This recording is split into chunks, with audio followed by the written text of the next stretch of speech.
Question number 10. It says, how many electrons should be removed from a coin of mass 1.6 gram so that it may just float in an electric field of intensity 10 to the power 9 Newton per Coulomb directed upward?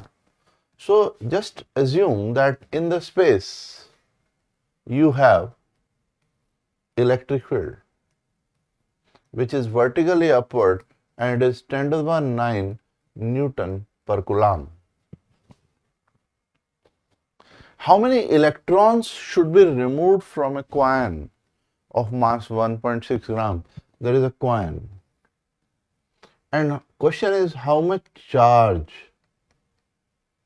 should it have? And then how many electrons can be removed? Q is equal to Ne will tell me how many electrons should be removed. So question is, how much charge should it have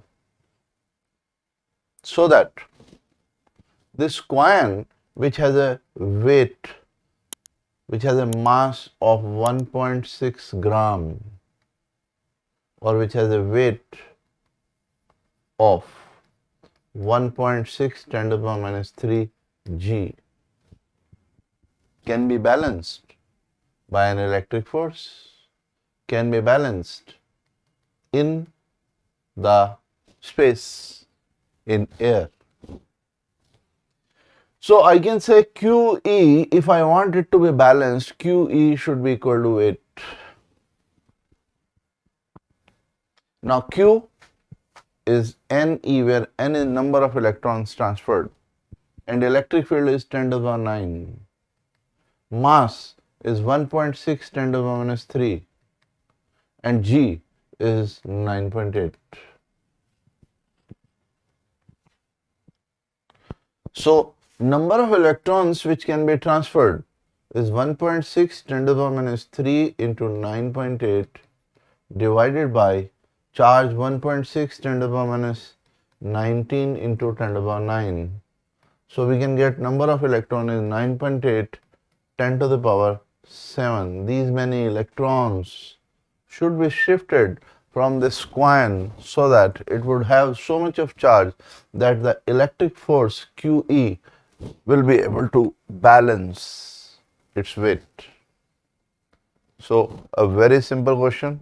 Question number 11 says there is a wall which is uniformly charged and providing a uniform electric field, normally 4 into 10 to the power 4 Newton per Coulomb. So just imagine you have a wall which is uniformly charged,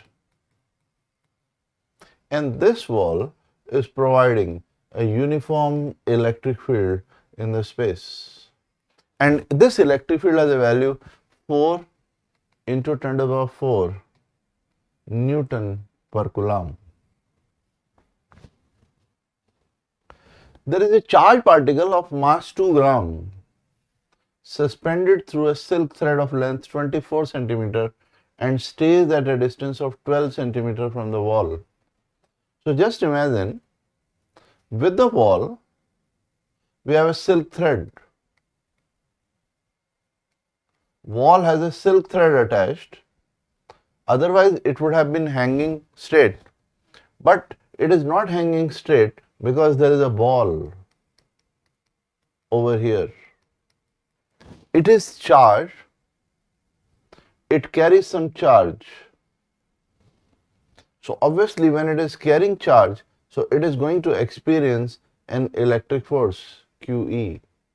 It has a mass also, otherwise it should have become horizontal, but it has a mass also, that is 2 gram.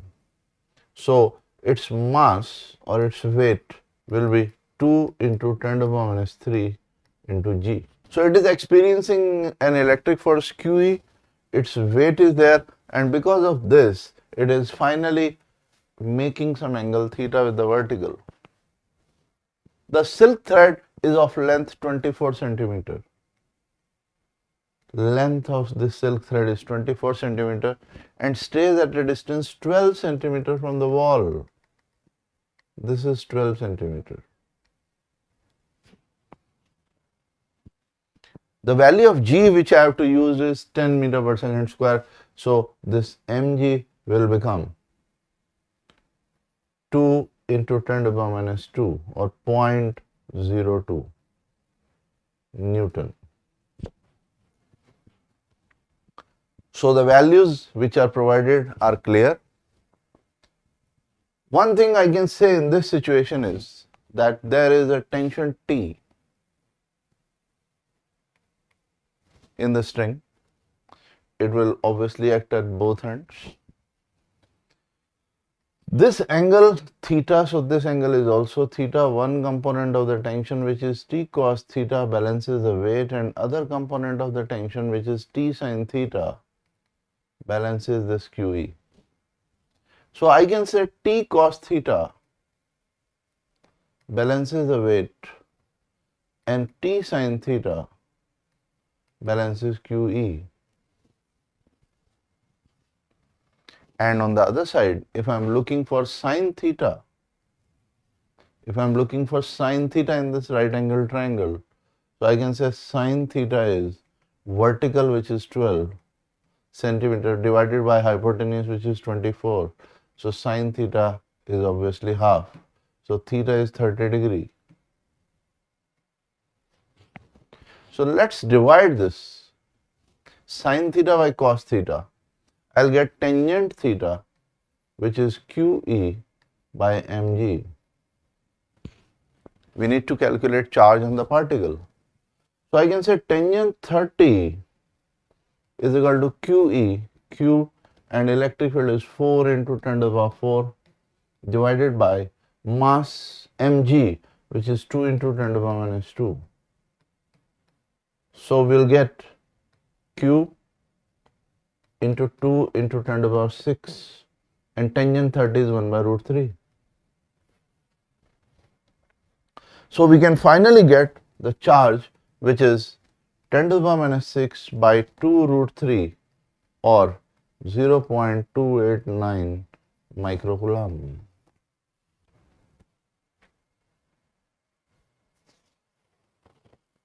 So you have learned, you have again used the concept of QE in a situation that you have learned in the superposition principle itself. Although we have mentioned it as higher order thinking skill question, but it is just going to test your basic concept of motion on an inclined plane. You know, there is a downward force mg sin theta, there may be friction acting upward, and then there is a net acceleration. But here we have added another force, that is QE. So if we look at the question, there is an inclined plane, of 30 degree, and there is horizontal electric field which is present everywhere. Obviously it is here also. So it is everywhere, and it has a value 100 volt per meter or Newton per Coulomb. There is a particle of mass 1 kilogram.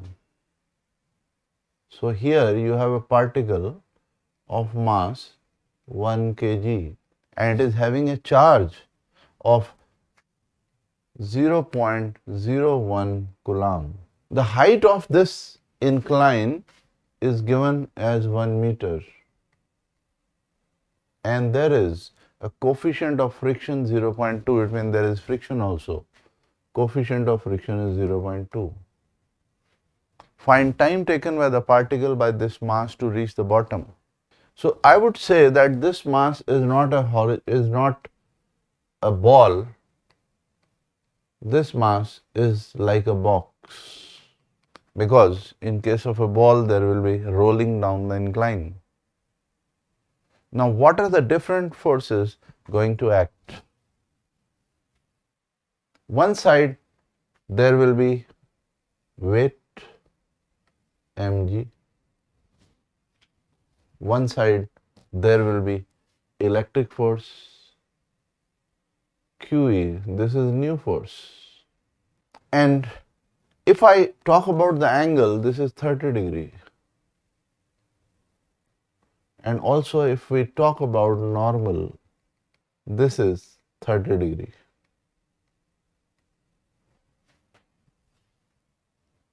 So in the arrangement, if I look for the component of the weight,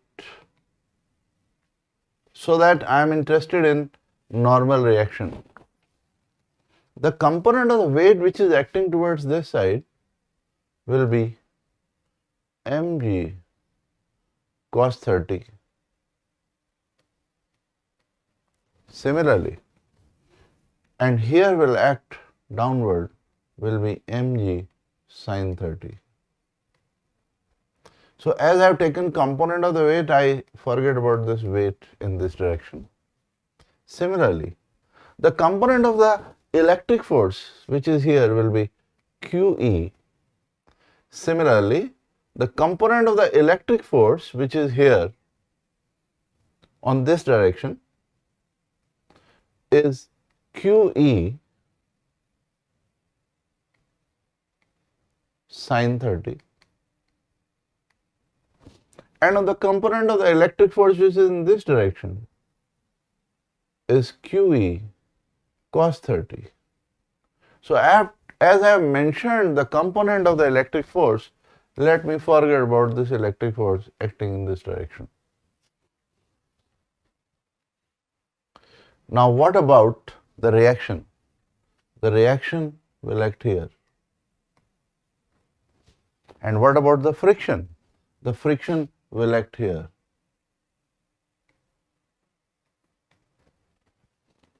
So let's find the reaction, then we'll get friction, and then we'll get the net acceleration. So if we talk about reaction, it is QE sin 30 plus mg cos 30. Charge, it has 0.01 Coulomb, electric field is 100, sin 30 is half, mass is 1 kilogram, g is 9.8, cos 30 is root 3 by 2. So the normal reaction which we are getting is 9 Newton, approximately 9 Newton, 8.99 Newton or 9 Newton. Similarly, we can discuss about friction. If we talk about friction force, friction will be mu r.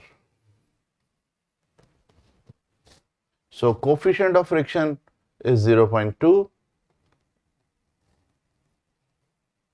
into r 9.